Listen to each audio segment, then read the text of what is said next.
Hello and welcome. I'm going to talk about a problem I've found in the most recent version of Wirecast. We're specifically talking about Wirecast version 13.2.0 beta.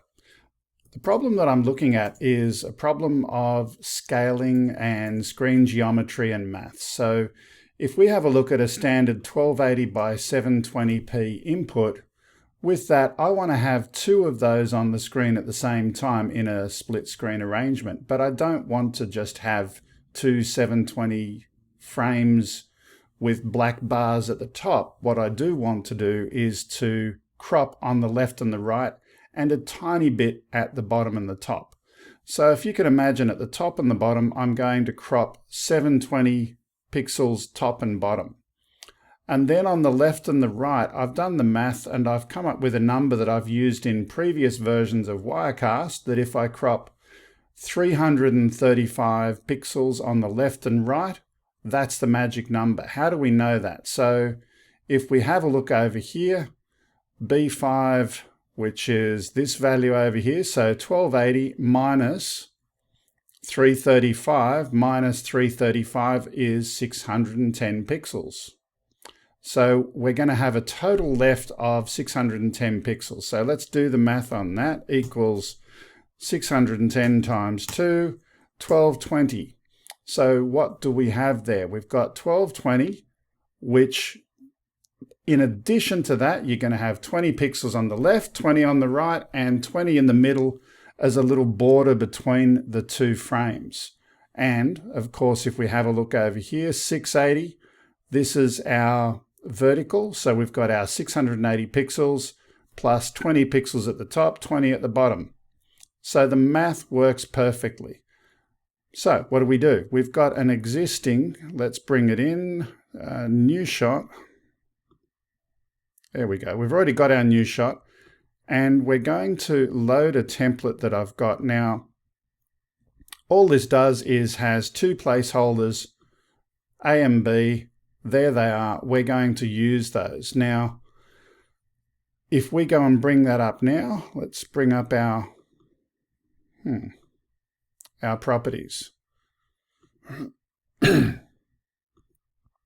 So let's start with the top and bottom. 20 pixels, top and bottom, and that looks like that's working. We'll do that over here as well.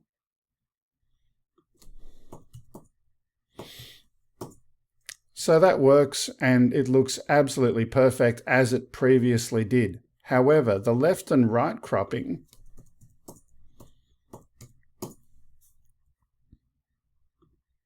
doesn't look quite right.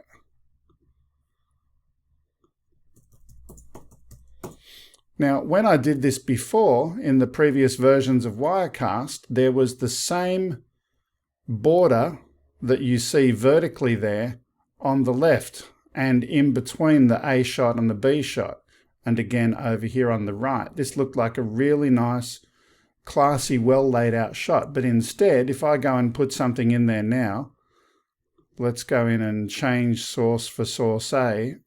Oh, hang on, I can't change source because, okay, before I change the source, this is another bug that's been reported many times. I've got to go and add a camera before I can do that. So let's go back over here now and change that source, source A, FaceTime camera. Now that's interesting. That's not what I expected. We had a bounding box and we had a shot there that was cropped, and I put this camera source in, and all of a sudden it's a different size than what the box looks like. Let's go, and I just clicked on that object and it moved it to the side, so that was interesting. Let's go and put a source, replace video capture. I'll put in a different camera.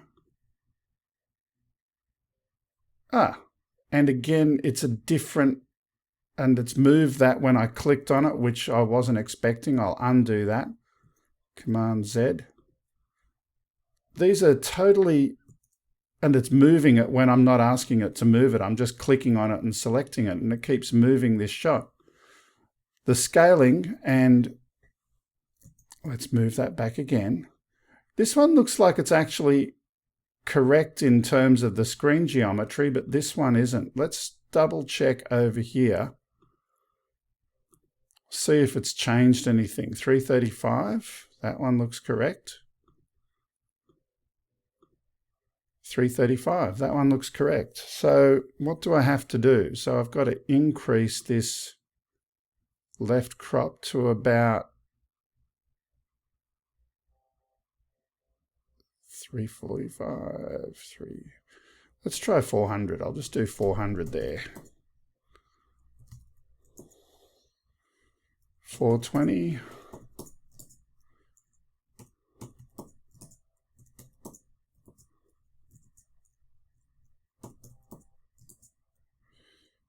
460.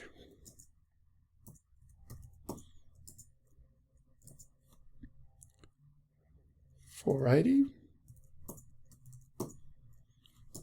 And again, through the left and right positions, that was negative 315, and that was 315. But just by clicking on these things, it keeps moving it.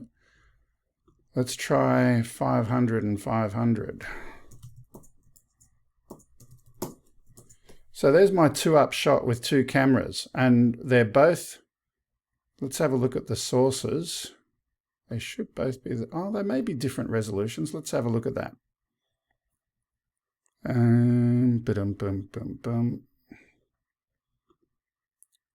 So that's a 720 source.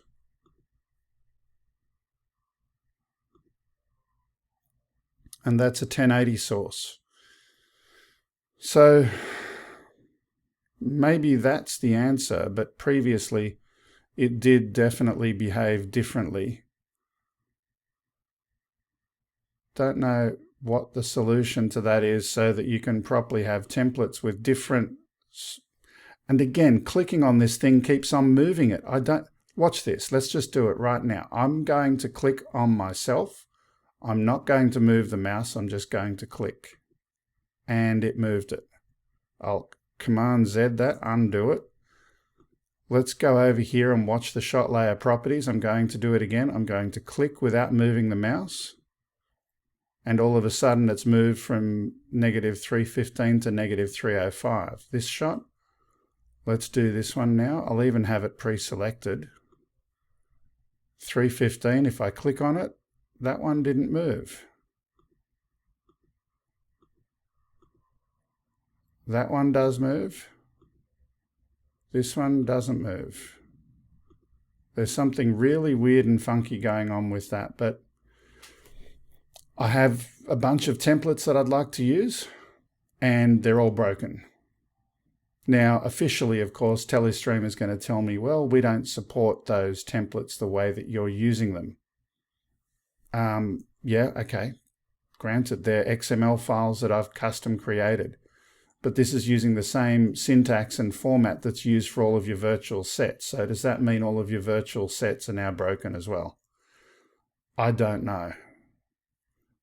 But that's all for this bug. I thought I'd report that and give you some information that scaling and or cropping appears very broken in this version. It's inconsistent at the moment at best.